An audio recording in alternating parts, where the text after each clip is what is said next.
Retirement से ठीक पहले सीजेआई खन्ना ने जाते जाते भरे कोर्ट रूम में कुछ ऐसा कह दिया कि भाजपाइयों का पूरा खेल एक्सपोज हो गया। आपको बता दें कि आज सुप्रीम कोर्ट में वक्फ के मसले पर सुनवाई हुई, लेकिन जैसे ही बेंच बैठी तुरंत सीजेआई खन्ना ने सुनवाई को टाल दिया। और सिर्फ सुनवाई को नहीं टाला बल्कि अपनी आखिरी सुनवाई में कुछ ऐसा कह दिया कि भरे कोर्ट रूम में सन्नाटा पसर गया। तो सुप्रीम कोर्ट से पंगा लेकर कैसे बुरा फंस गई है मोदी सरकार, आपको बताएंगे। सीजेआई खन्ना के सपोर्ट में कैसे भावी चीफ जस्टिस बीआर गवई ने कमान संभाली, उस पर भी आएंगे। लेकिन खबर में सबसे पहले आज भरे कोर्ट रूम में वक्फ की सुनवाई के दौरान क्या हुआ, खबर देखिए लाइव लॉ की। देखिए इस खबर में साफ लिखा हुआ है कि ठीक 2 बजे वक्फ के मसले पर सीजेआई संजीव खन्ना की बेंच सुनवाई करने के लिए बैठ गई। जैसे ही सीजेआई संजीव खन्ना की अध्यक्षता में सुनवाई शुरू हुई, सीजेआई खन्ना ने वक्फ के मसले पर ऐसा सुप्रीम कोर्ट में बयान दे दिया कि तहलका मच गया। तो ऐसा क्या कह दिया सीजेआई खन्ना ने वक्फ की सुनवाई के शुरू होते ही, सुनिएगा। देखिए लाइव लॉ में लंबा चौड़ा बयान लिखा हुआ है, मैं खबर का मेन पॉइंट आपको पढ़कर सुना भी देती हूं। सीजेआई खन्ना क्या कहते हैं, ध्यान से सुनिएगा, क्योंकि इस बयान पर ही पूरी की पूरी सुनवाई पलट गई है। देखिए सीजेआई खन्ना कहते हैं कि we have not very deeply gone into the counter affidavit. Yes, you have raised certain points in regards to registration and have given some disputed figures that will require some consideration. तो आप देख सकते हैं CJI Sanjeev Khanna ने जैसे ही सुनवाई शुरू हुई, मौके पर चौका मार दिया है। सीजेआई संजीव खन्ना ने साफ कह दिया कि जो मोदी सरकार की तरफ से हलफनामा 1332 पेजों का दाखिल किया गया है, इसको अभी मैंने ध्यान से नहीं पढ़ा है, लेकिन जैसा मैंने पढ़ा है इतना तो साफ है कि इसमें कुछ डिस्प्यूटेड फिगर्स दिए गए हैं, यानी कि गलत आंकड़े पेश किए गए हैं। आपको बता दें कि 25 अप्रैल को मोदी सरकार की तरफ से सुप्रीम कोर्ट में वक्फ के खिलाफ दायर की गई याचिकाओं पर 1332 पन्नों का हलफनामा दाखिल किया गया।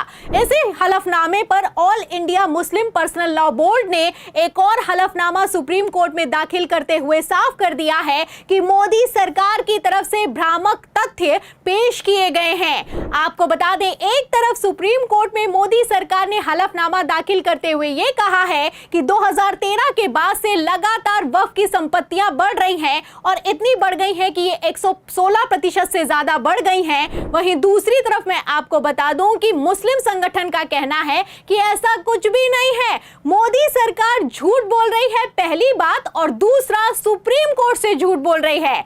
आपको बता दें मुस्लिम संगठन ने साफ कर दिया है कि हमारी संपत्ति नहीं बढ़ी है और जिस तरह का हलफनामा दाखिल किया गया है ये भ्रामक है।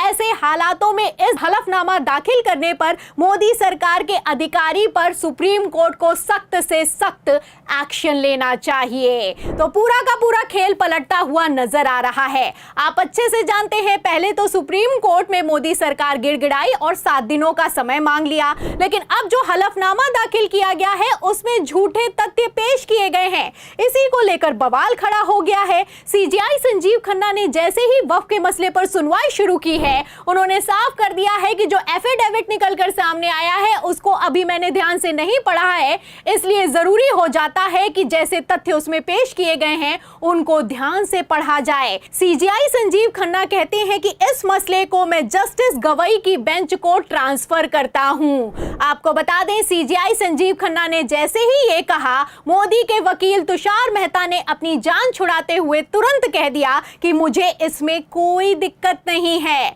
आपको बता दें सीजेआई संजीव खन्ना ने कहा कि जस्टिस गवई को भी एफिडेविट पढ़ने के लिए 2 से 3 दिनों का समय चाहिए। इस पर मैं आपको बता दूं वरिष्ठ वकील अभिषेक मनु सिंघवी ने भरे कोर्ट रूम में कह दिया कि अगले हफ्ते सुनवाई रखी जाए तो ज्यादा अच्छा होगा। फिलहाल इस सुनवाई को टाल दिया गया है और इस सुनवाई को जस्टिस गवई की बेंच को ट्रांसफर कर दिया गया है।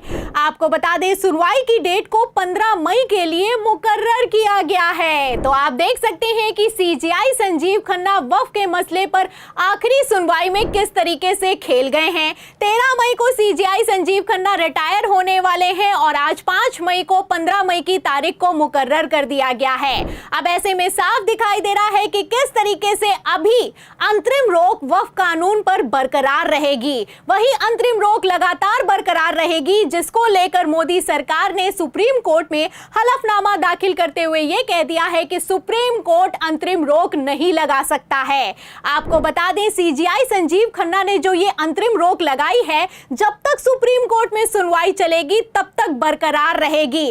ऐसे हालातों में मोदी सरकार कैसे बुरी तरीके से फंस गई है, आप देख सकते हैं। और तो और सीजेआई संजीव खन्ना ने जाते जाते मोदी सरकार को डबल फंसाने का काम कर दिया है। एक तरफ मोदी सरकार की तरफ से सुप्रीम कोर्ट को चैलेंज किया गया है कि आप अंतरिम रोक नहीं लगा सकते हैं, संसद से पारित कानून को सुप्रीम कोर्ट नहीं रोक सकता है। वहीं दूसरी तरफ सीजेआई संजीव खन्ना खेल गए हैं।